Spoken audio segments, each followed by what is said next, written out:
Hi and welcome. I'm Helen Hughes and I'm from Mini Water Adventurers, and I am your go-to person for all things fun during swimming lessons. So the whole of this channel is dedicated for swimming teachers, swim school owners and even PE teachers that are roped into doing swimming lessons. And I am here. I have taught swimming for 30 years, and within the past sort of just over a decade really, I have been incorporating themed lessons to ages as young as pretty much mainly for parent and toddlers, and then all the way through to ages 9-10 specifically, but again you can pick and choose for your age range you see this is appropriate for. However, today what we're going to talk about, or I'm going to talk about, our emotions.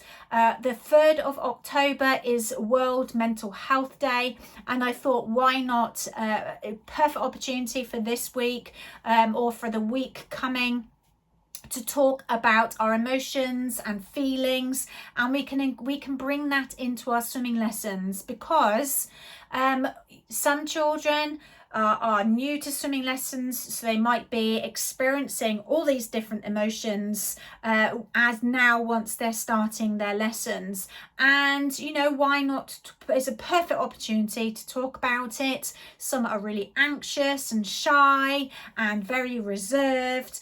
They don't really know what to anticipate, or you know, they don't really know what's coming or what's going to be happening. But then you've also got those children that are so joyful and happy, and they're really wanting to get stuck in and they're raring to go. And so you're going to have an array and a mix of what I call swimmers classifications. And as swimming teachers, what I highly recommend is that you form profiles on your swimmers so that you can gauge of what activities work well for them, and also what just getting to know the swimmers and their personalities. It's so nice to use these type of awareness days to as a talking point. Now on my website I have different themes that you can pick and choose, and within the bundle, say for instance for this is the feelings and emotions, is that within that I have between no less than 6 and I tend to do 10 plus different activities within one theme. So it means that you can bank some of those activities as well ready for next year, or you can actually try different ones out and you can pick and choose which one that you think might work well for certain groups.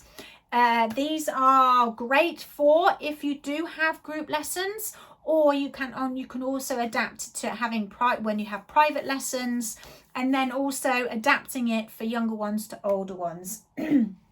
So I'm going to go through some ideas here that you can do, but like I said, you can purchase those. It's already done. The resources are done for you so that you can just print off, laminate and either use as templates, or you can always take them straight to the pool once you have, of course, laminated them.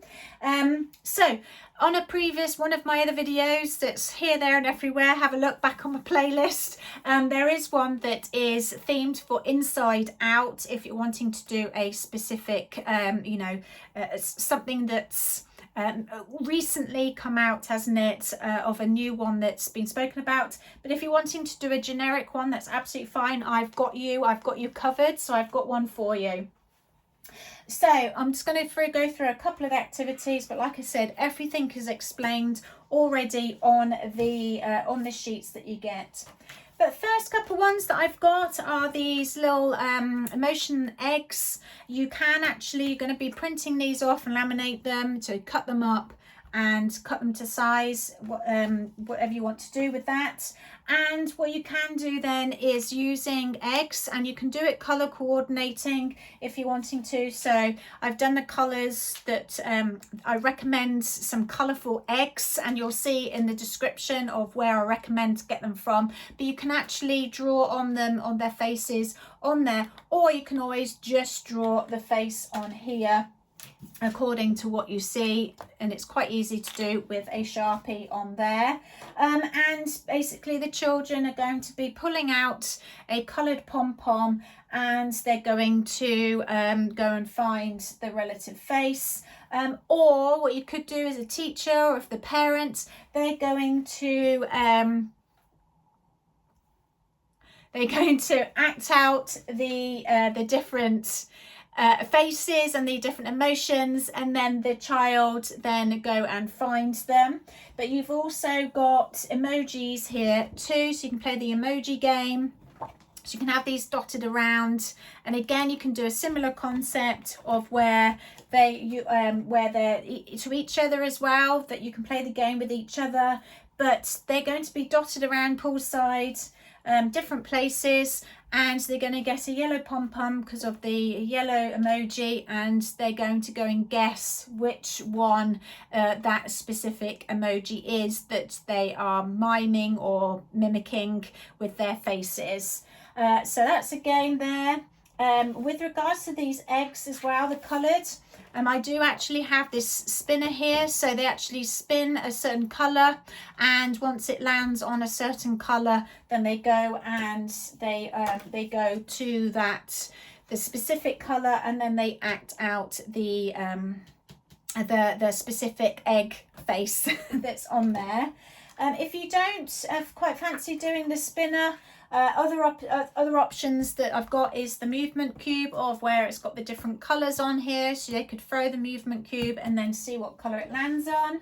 I've recently got this, which is a dice of where you can actually draw on it. This is a wiper, so you can do dry white pens, whatever, dry white pens on here of the colours, and they can go, because it's quite easy to rub off as well. So just depends if you want to do it that way. Something else that I've also found, which is really cool, are these transparent spinners here, of where you can then put the different coloured dots on there, and then they spin it, and they'll see which one that they have to go and get. There are a couple more activities on there as well. I've got some mindfulness breathing techniques as well, which helps. You've got some children that either get really fired up, that are just needing just to take some breaths.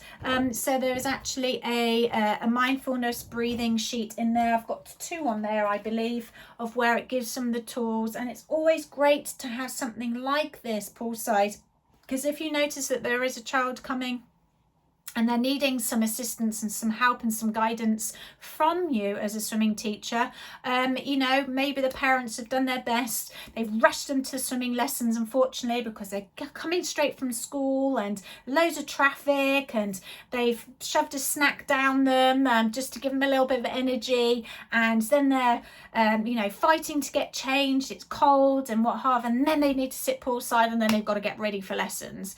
So, you know, this type of opportunity, it's great. And then you can always do it together as a group. They're sitting before they've got in, they can sit, and you can say, or you can even give them artificial flowers just for them to pretend. Should we breathe in? It's smell the rose, and then have a candle, and obviously you can pretend to have a straw or something as a candle, and then you can blow out. So you can practice doing their breathing first before they even get in lessons, just to get them in that state ready to go. And at any point you can pull it out if you have a child that's starting to get a little bit fired up and needing a little bit of redirection of their behavior, which is absolutely fine. Then you can bring that out for them, and you know, you'll get to know, like I said in previous videos, if you're profiling your swimmers, then you'll know which ones will find this type of thing useful and helpful. Also, it's great education for the parents. You can give them some tips and tricks to help them with regards to this. Maybe in your newsletter that you do, so with swim school owners, if you do newsletters, maybe writing something about emotions this week. And even doesn't matter, even if it's only in a couple of days and you're only just watching this and it's past, you can still use these as awareness weeks, just as, you know, as a talking point, and to do a type of thing like this, of where you can talk over emotions, because there's certainly going to be lots of them throughout your lessons. So I hope you find this useful. If you have any ideas, then please comment below, and you can share your ideas with other swimming teachers as well. If you found this video useful, please make sure that you like the video, and if you would like to see many more videos, then make sure you subscribe as well.